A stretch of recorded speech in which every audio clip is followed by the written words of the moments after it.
In this video, I'm going to show you exactly how to make sure that you never, ever, ever fail again on one of your goals. Okay, so we're going to walk through the 7 reasons that people do fail, and we're going to show you what to do instead. Hi, my name is Craig Ballantyne. You can get all my books for free at craigballantyne.com/free books so that you can succeed in every area of your life. Now, what you're going to learn in this presentation is something that actually saved my daughter's social life, might even have saved her life as well, all thanks to my wife's amazing resourcefulness and being able to not fail. Okay, so she's going to show you what you need to do to be successful.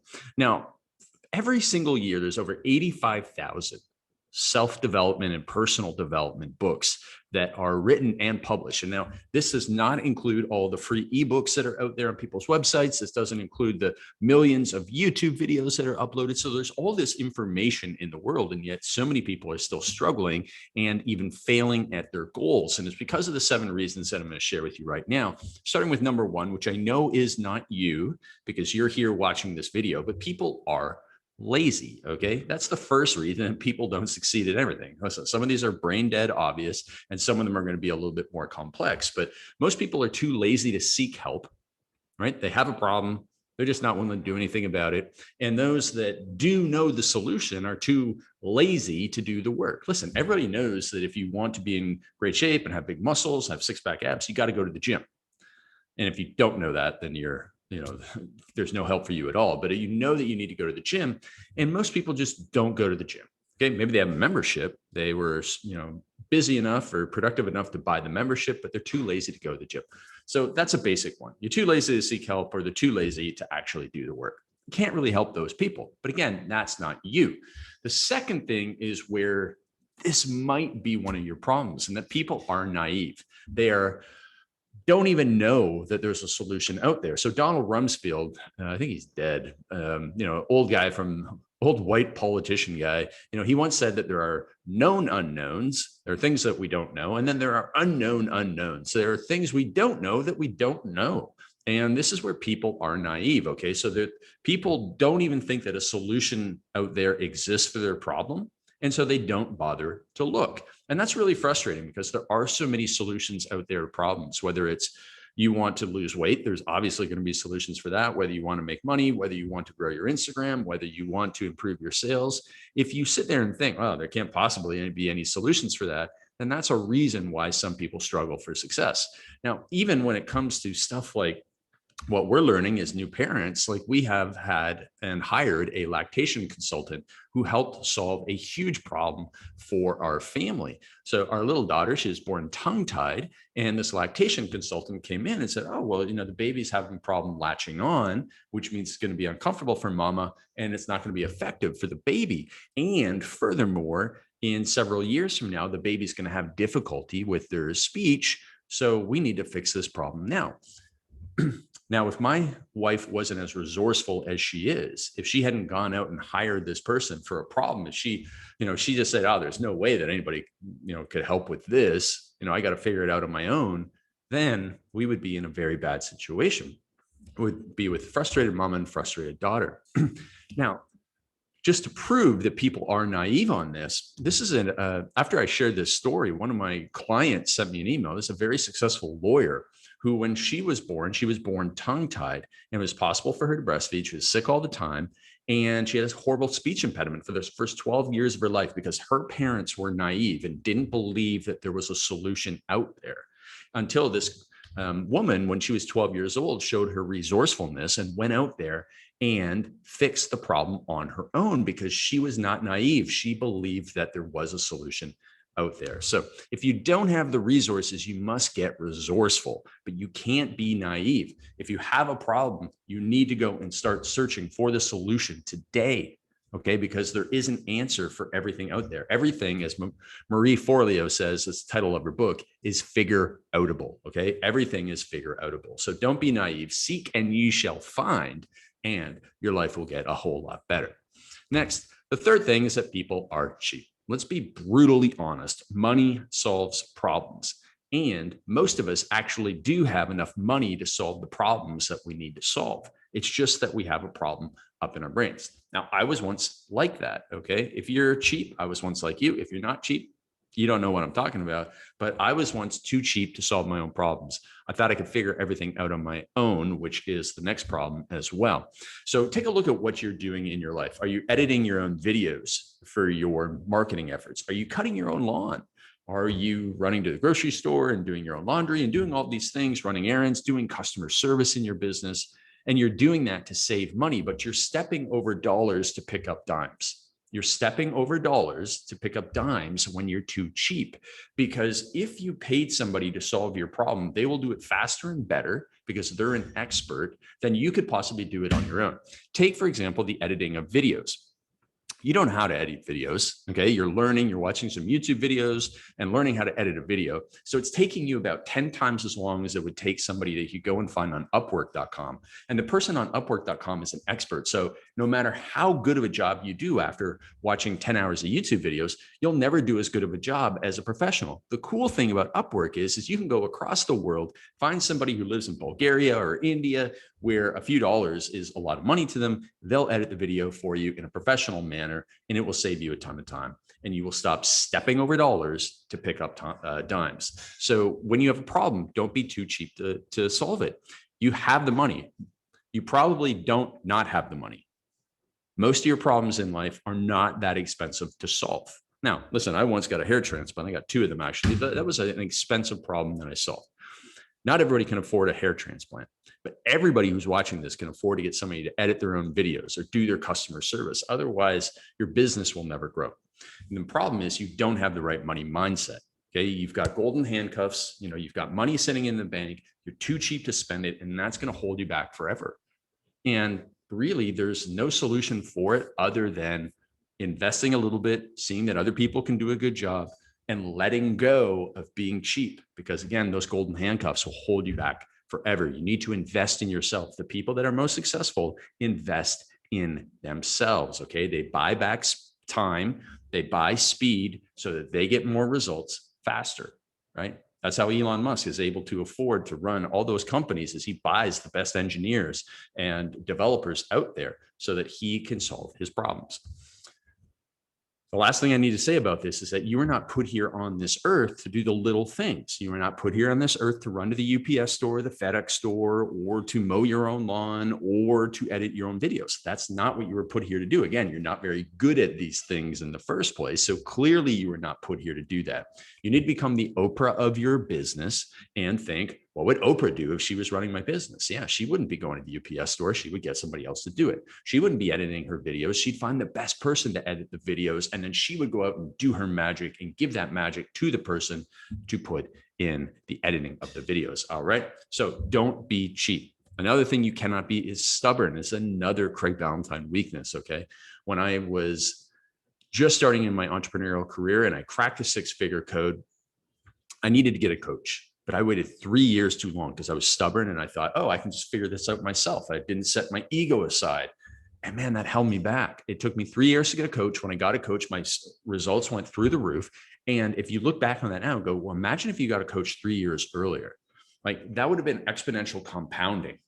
It wouldn't just be like, oh, I'd be a little bit further ahead. No, I'd be like hockey stick ahead, hockey stick exponential ahead if I just wasn't so stubborn. So set your ego aside. Somebody out there has solved this problem before for whatever it is that you need to learn how to do in life. So you need to go and find somebody who's been there and done that, achieved what you want to achieve, and just get their help.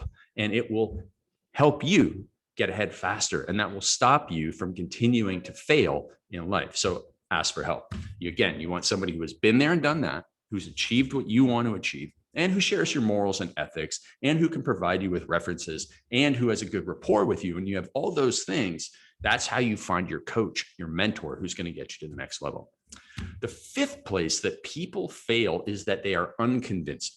Most of us are going to come up and run up against this problem in life where we have to convince another decision maker that it's worth the while to invest in the solution, right? Whether it's, you're convincing your partner or spouse, whether it's you're convincing a business partner, whether it's you convincing somebody on your team or another team member to, hey, listen, we need to try a new way. If you don't have persuasion skills, then you're never going to be able to convince other people to do the thing that will actually move you ahead.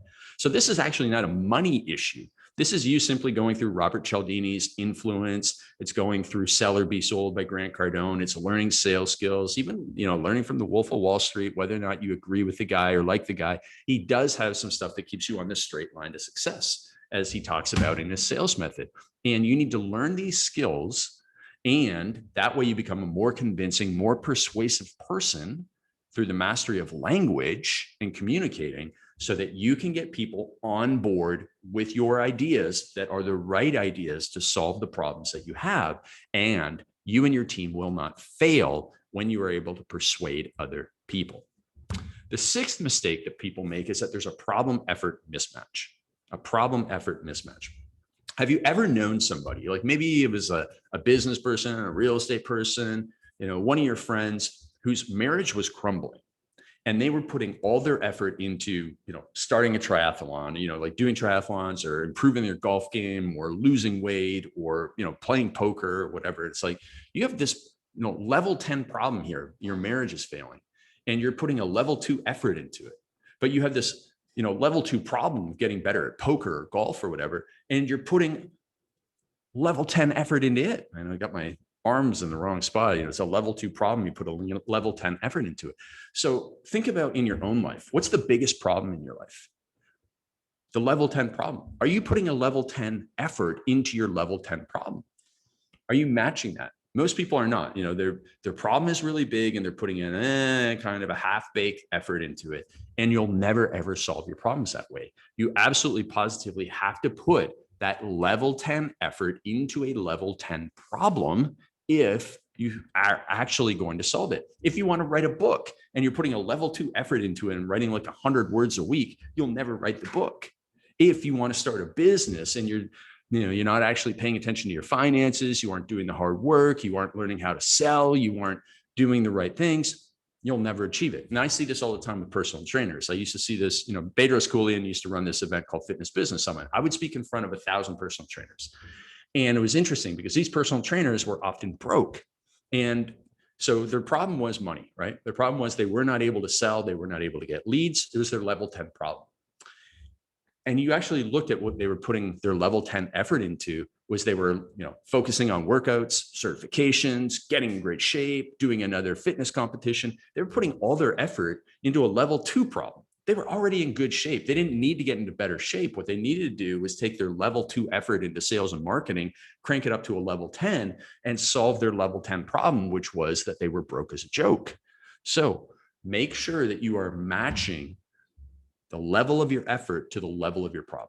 This is a huge mistake that people make, that government makes, that our parents made, our friends make, and you can see it so obviously from the outside and you go, your life is falling apart over here and you're putting all your effort over here. This is comical. This is like a TV show. It's such a comedy. And yet we do the same thing in our own lives. So make sure you have that problem effort match and not mismatch. Now, I'll share a big question in a moment that will help you fix it. But for right now, we go to the level number 7. The 7th reason that people fail with problems is that delay kills dreams. If you are going slow, you will likely delay the action that will lead you to your dreams, and the delay will actually kill the dreams. Success loves speed. Success loves rapid action. And I'll tell you why in a second. Because when you take action immediately, your brain gives you a dopamine hit. Like we've all heard, when you're playing on your phone, every bing, bop, beep, and then every red circle gives you a dopamine hit. Well, the same thing works for when you have a problem and you put an action into it and you get a victory, you get a dopamine hit, and that gives you momentum and that gives you motivation.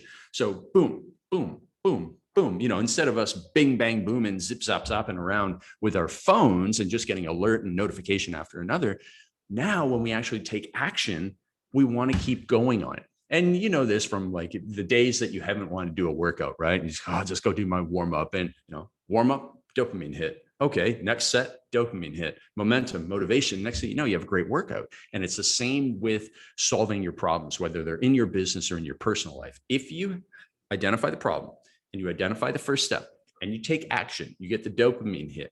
A feel good feeling, right? Which then gives you the motivation to take another action, which gives you momentum.